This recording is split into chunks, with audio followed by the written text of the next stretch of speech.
Hello, how are you? Hey Robert, good. How are you doing? I'm so good. Good. Thank you so much. I was just letting everybody know that we're gonna get a chance to talk with you, and we're gonna hear about a little bit about what your story is and why you started Left Brain Group. And I'm so curious to know your thoughts on indie education and the state of education in the industry, as well as predictions for the future. But would you start off by giving us an introduction to your name, who you are, where you're from, and what you do? Sure. Hey everyone, thanks for having me. My name is Aryn Detres, and I am the founder of the Left Brain Group. And I've been in the industry for, I don't know, 22-ish years. I started my career in the pro beauty industry at Bumble and Bumble, like so many of us got our start there. And I wore many different hats, met some incredible, hey, Copper Queen education, some incredible stylists, hairdressers, and that's where I definitely fell in love with hairdressers working there. And I was just so blown away by the talent and just the unique breed that is the hairdresser. And I was there for about 10 years. And then I left Bumble and Bumble and I worked with Michael Gordon at Hair Story before it was Hair Story, Love when it was Michael pure. Gordon. Yeah, before it was actually called Purely Perfect, and it was like a treatment line before it is what we now know of it. And then in 2013, I got married and I moved with my husband down to New Orleans. I'm originally from New York. And New Orleans kind of gave me the space and clarity to think about what my next move was going to be. And, I loved hairdressers, I loved being in the industry, and I always wanted to have my own thing. I kind of am not a good fit for the corporate red tape world in the industry. And so I started getting approached by some of my friends, the first person being Garrett Markinson, who's the founder of Reverie Hair Care. And at the time, it was just milk, is all that he had. And he was looking for someone to help him get his line out into salons. And then I had another friend who I used to work with at Bumble and Bumble. Her name was Dre Donahue, and she had left and was looking to do some independent education. Now, this was 10 years ago. So this was like unheard of. Independent education was just like a sprinkling. And I was like, wow, like you're going to go out on your own without the backing of a brand. Like that's like revolutionary. Like that's amazing.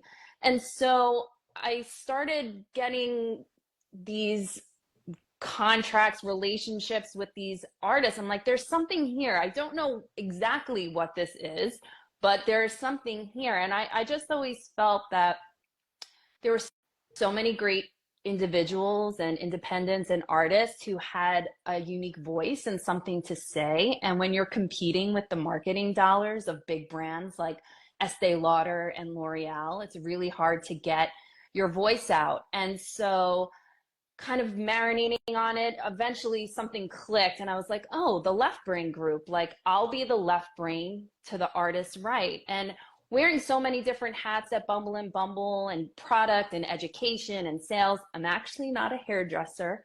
Um, I just felt like there's so much that goes into just one class, one training, and creatives need a lot of help. And so that's really how the Left Brain Group was born, out of my love for hairdressers, the industry, and of course the independent spirit.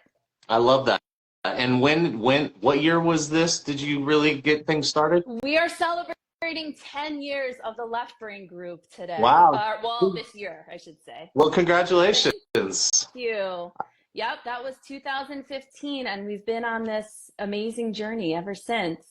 So that was pretty, I mean, not super early, but kind of relatively early, I guess, in the social media change in the Mm-hmm. industry where, I remember seeing Anko Tran and Larissa Dahl Mm-hmm. selling tip classes, and then Ashley Norman. And so, like, I just remember being like, oh my gosh, it's finally happening. Because I always remember being like, man, the brands control everything. And I wanted to be an educator bigger than what I wanted. And I was already teaching for a company that had 15 locations, but not under a brand. And the brand wanted me to start, like sweeping and like, or whatever assisting was. I don't know. I was young, so I probably thought had too big of an ego for it anyway. But like, I just remember thinking at that time, being like, oh man, well, I just want to like do my own thing. And then I saw them. And then, so it's cool to hear that not long after that, you're out there, building this with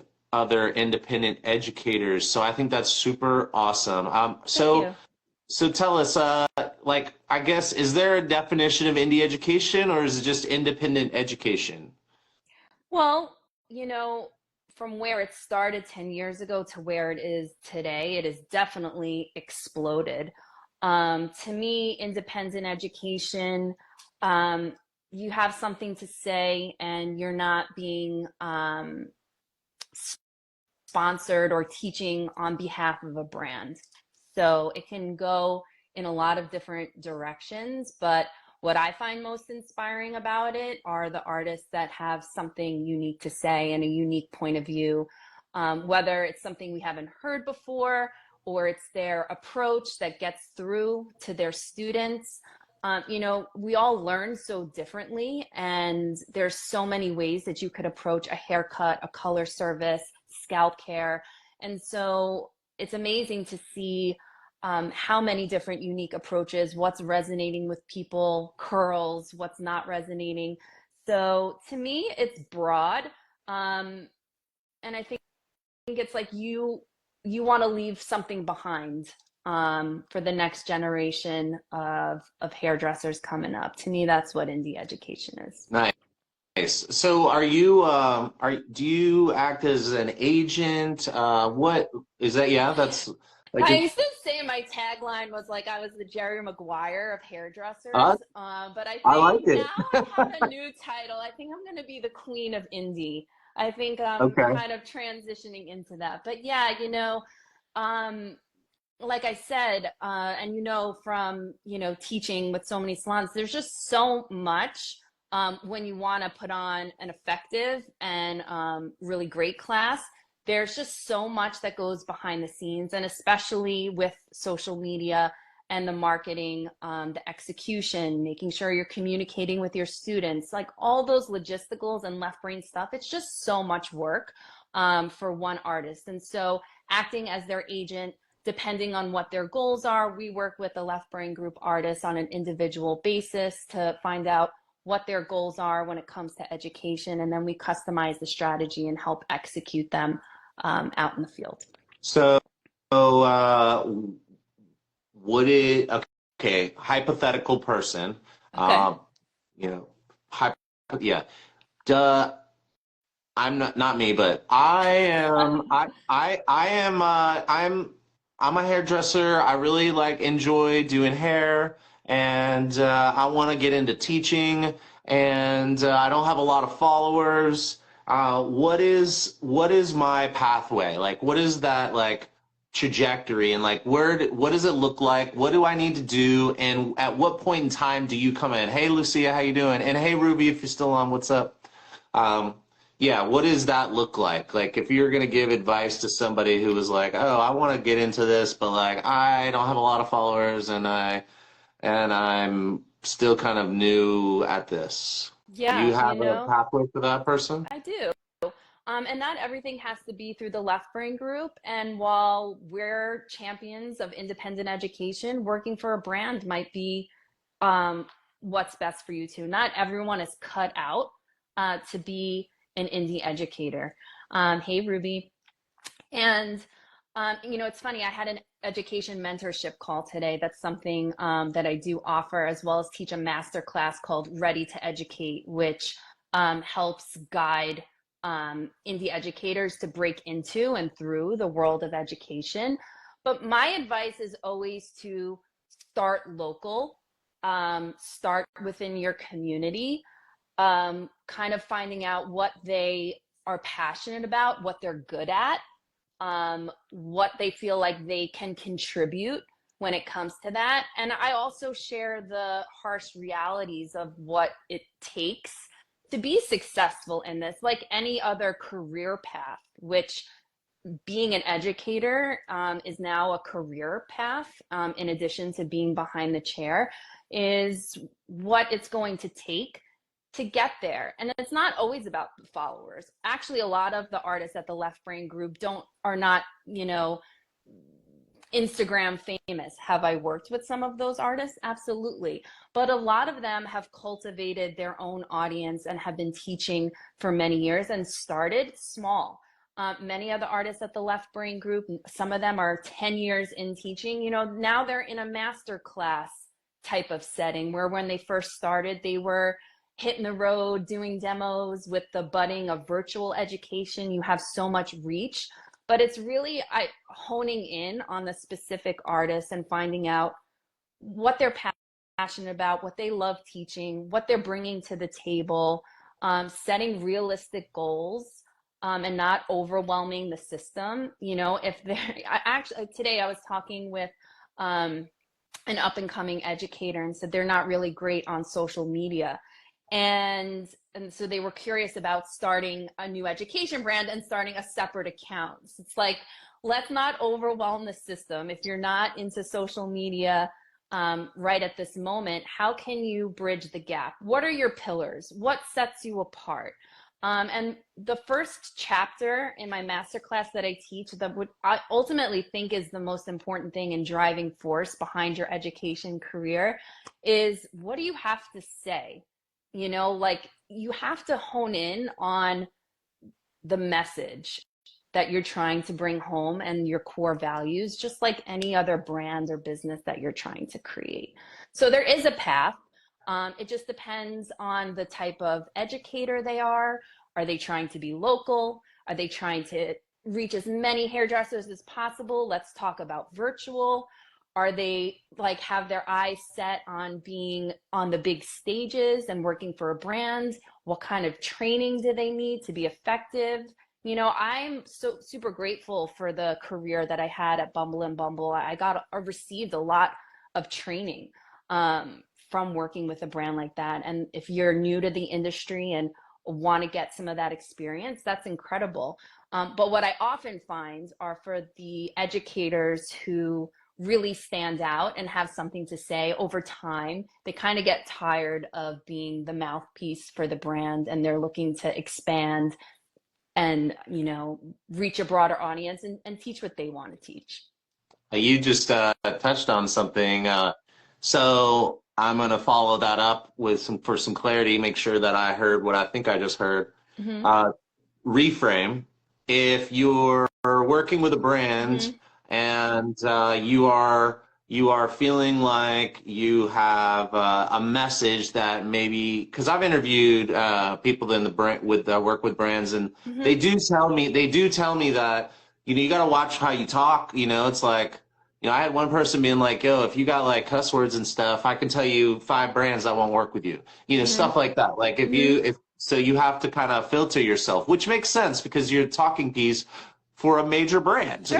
As a matter of fact, if we work together, I'd want to make sure that we were on the same page with the messaging about Hairdresser Strong. So it makes sense. But if you're with a brand and you're finding yourself at the point where you're like, what, I think it's time that I got another message, and I want to be able to talk, or I want to have this conversation with my students, or I want to be able to go there, and I'm not supposed to go there, wherever that there is, then yeah. So then maybe it's time to go independent.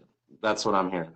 Yeah, everyone has their own journey. Some people are more than great to be collaborating with a brand, and some brands, I use that word loosely, will allow for collaboration. Oftentimes, though, I find that it gets old. They feel like they're becoming salespeople. And, independent education for me is really twofold. Yes, Ruby. I know Any for Bumble and Bumble. I've taught so many network educators, and we did learn so much great information. But independent education is kind of twofold when it comes to the branded education. There's the artist and what they have to say.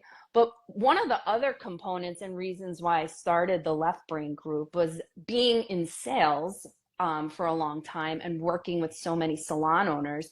I felt they were beholden to these product companies. And so it's not just about the educator, it's about the content. And I felt like they had to carry 8 billion products on their shelves, no wiggle room. They could only use their points for branded education, which was designed to ultimately sell more product.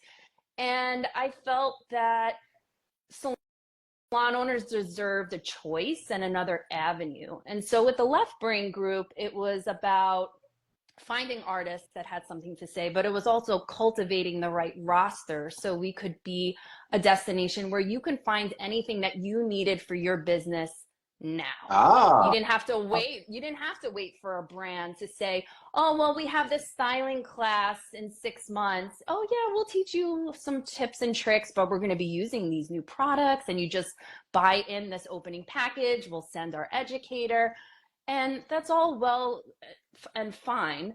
But I was finding that salon owners and hairdressers were craving customized real world education that wasn't about just selling product. And so we really work hand in hand to make sure that the artists are delivering something, but that we're also giving the people what they need and what they want to thrive behind the chair. I love that. So did I hear you say that a lot? Like and I'm asking for clarity. I heard something about like you're kind of approaching it from the salon owner versus the person consuming the education versus the educator first. Is that what you're saying? You kind of started with like the consumer in mind, and then Yes, whatever.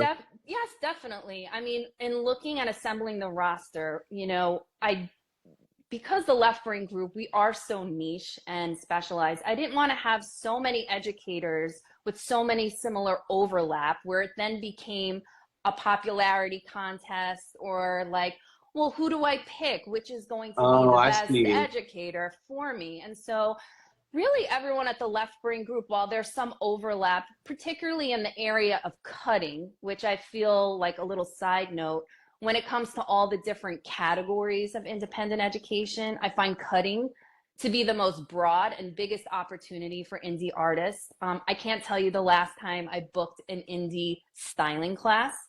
The product companies have picked that up because, again, it's tied into the products. And even color has gotten very branded. There's very few indie colorist educators out there as well. What? But yeah, that I'm Oh, aware of. Ruby is on here. Ruby's amazing. Do you know Ruby? Yes, I know Okay. Maria. We've met, I think, many, many years ago. She was She's amazing and she's local. And she's saying that there's a big request for genuinely independent education, not brand sponsored. And I think this went away with brands were picking up social media people. Now those same social media influencers. And I feel like that, I mean, I know Yeah, we're bouncing around a little bit, but that yeah, kind of like is a little bit of where we're going in is like the state of education in the yeah, industry. I feel like we're touching in on that. yeah. Just kind of backtracking, just to wrap up that Okay. last point about the audience. Um, while it's important to find artists with something to say and something unique, we also have to be realistic about the needs of our industry. And so, yes, I do consider both. And when we have our annual strategy meeting and we're thinking about workshops and classes and pricing and all the different factors that go into it, we want to make sure that we are creating content and workshops and pricing that's in line with what's actually happening and what is requested. And we can see because we have 10 years of data to show us what people are asking for. We have education consultations where we're having these conversations with salon owners. And quite honestly, a lot of times salon owners call us and they don't even know what education they want. And so those are some of the services that we help kind of guide and ask questions and find out what are the real needs, what are your goals, and how can we deliver education that's going to help you get there. So So just wanted to wrap yeah. that point. Yeah, well, okay. I'm glad you did because I had a thing I was going to say Yeah. and I forgot because I was reading the comment. I was going to say one, Ruby's an amazing educator. I don't know if she's with the brand or not. Two, a color educator. Yes. Two, I was going to say, okay, so a consumer of education, a salon owner or maybe a stylist, I don't know, but someone who's interested in getting education would hit up Left Brain Group and be like, hey, I want some independent education. And you're like, okay, cool, let's talk, let's get you in. Or here's this catalog. These are options. If you have any questions, if you want to book a time, we could talk about your needs. And then you turn around and your brand is you're maintaining the integrity of your brand by vetting the educators to create this roster that you're talking about. Do I got that? Yeah, so we have a roster that spans different categories within the industry. And in those consultations, we'll find out what they're interested in and then kind of pair them with the right educator, make recommendations for different class structures, different options. And that's just the Left Brain Group. We have private classes that we offer, one-on-ones, virtual. We have a whole calendar of classes. And at Bayou St. Blonde, March 16th through the 18th, which is our signature hair event, I will be launching our newest initiative called the Hair Index, which is going to be the best indie education in one place, more inclusive of indie educators outside of the Left Brain Group. So yes, there's lots of different ways that we can support hairdressers. I think what's unique about the Left Brain Group as opposed to other agencies that do exist out there is that they focus on just the artist. And while we do that, we also focus on the hairdresser and the industry as a whole and have this nice holistic way that we're working together to make sure that we have the right types of classes and the right audience to make sure that we're delivering for both people. Nice. I love this. This is cool. So, state of education in the industry. When I say what is this current state of education in the industry, what comes to mind? It's crowded. It's definitely a little shoulder to shoulder. Like I said, in 2015, independent education was just, a sprinkling, a couple of people.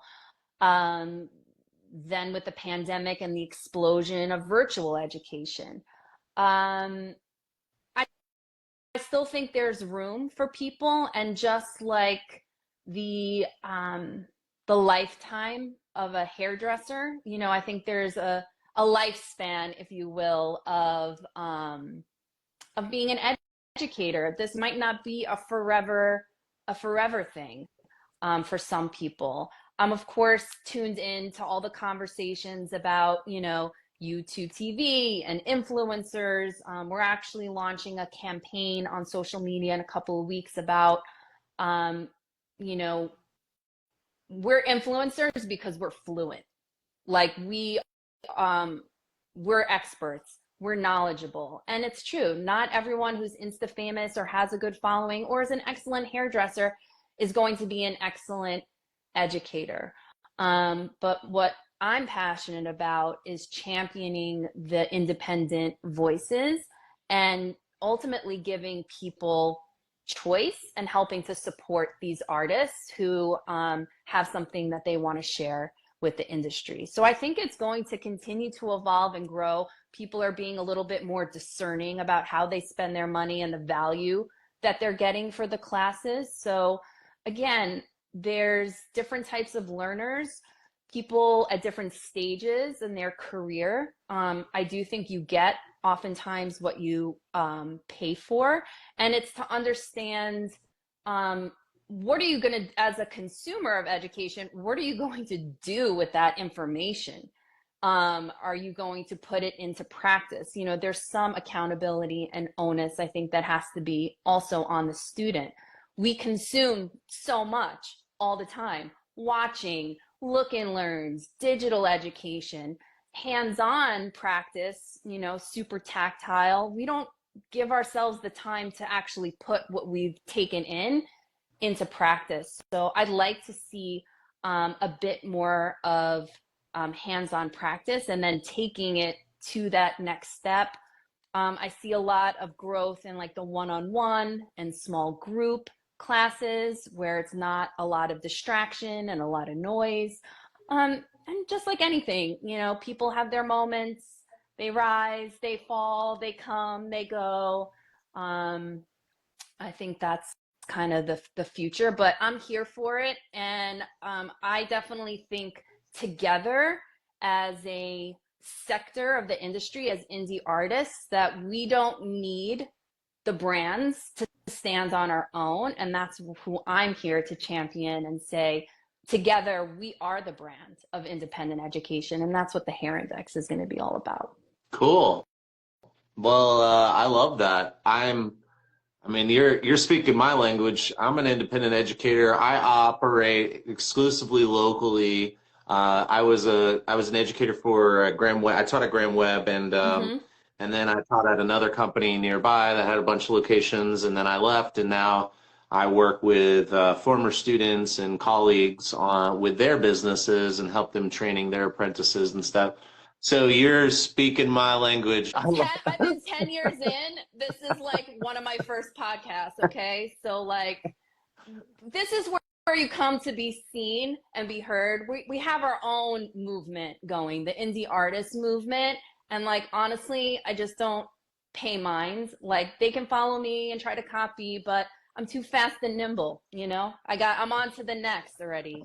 We're planting seeds for the future of indie education, and you know, the brands ultimately want with what indie educators have, and that's that unique voice, that ability to connect, the authenticity. And so for some brands that are able to give some freedom and, you know, truly collaborate with their artists, sure, they'll keep them for a long time.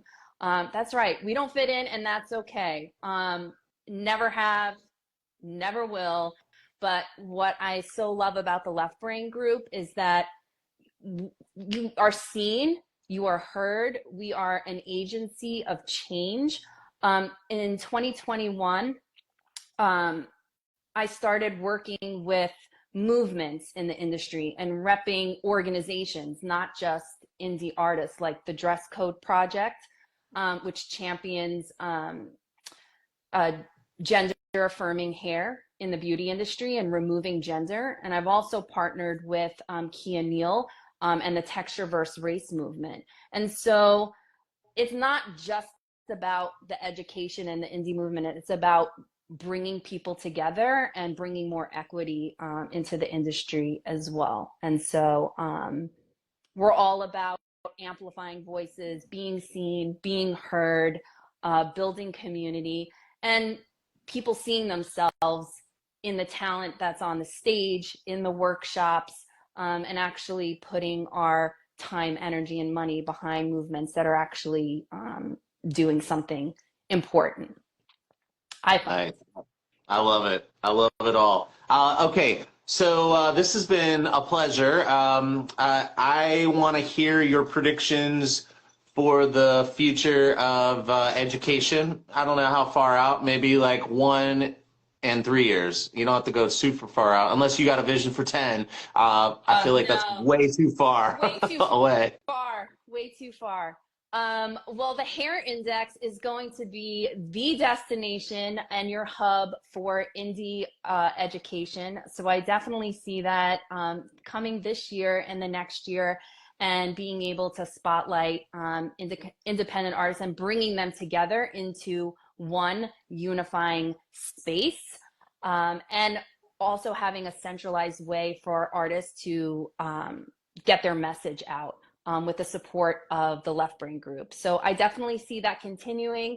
I see the, I don't want to say backlash, but I see hairdressers being a bit more discerning and maybe not being fooled by the Insta famous vibes, and really spending more time investigating, reading reviews on the Hair Index and learning about which educators are going to be the best fit for them.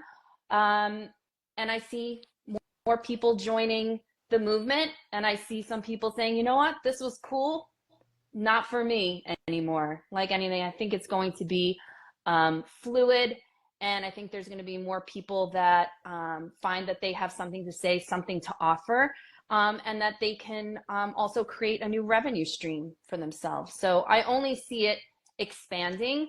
For how long for each individual, that is, time will tell. It does take a lot of effort and energy to show up and show out all the time, to make sure your message gets out. And we're here going to be cheerleading everybody on, but it's all in what people do with it. I love that. I love that. I think I agree with the saturation. I agree with the discernment. I mean, I'm already having that conversation.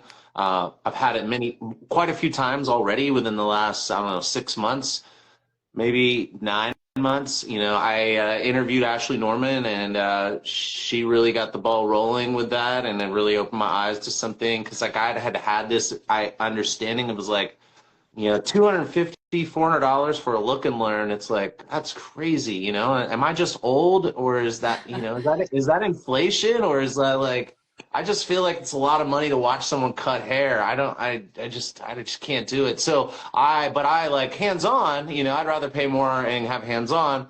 And as an educator, I mean, I'm trying to talk myself into doing look and learns. I don't know if my audience wants them, but anyway, I'm not. My point is, like, I hear you. I agree with that. I would like to add a 10-year prediction.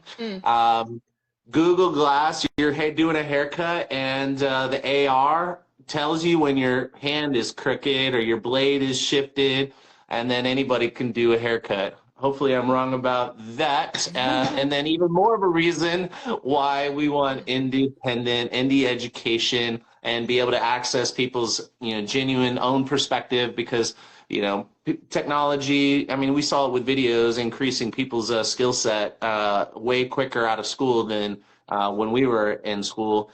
So I imagine that's going to continue, but even more of a reason to be able to connect with another human that has an interesting perspective. I love what you're doing. I appreciate you coming on the show. Is there anything that you would like to say before we sign off? Or, and sorry, before you say anything, does anybody have any questions or would like to jump on and ask questions before we go, while Aryn is telling us her last words to sign off? Okay, I just wanted to put that in there. So if anybody wants to come, just request to join before we sign off. So yeah, is there any last minute things you want to say or advice or anything like that? You know, I love hairdressers. I kind of mentioned that I fell in love with the people and the industry. I'm just always just so blown away by the creativity, the selflessness, what you all do when you're behind a chair, and how much you give of yourself.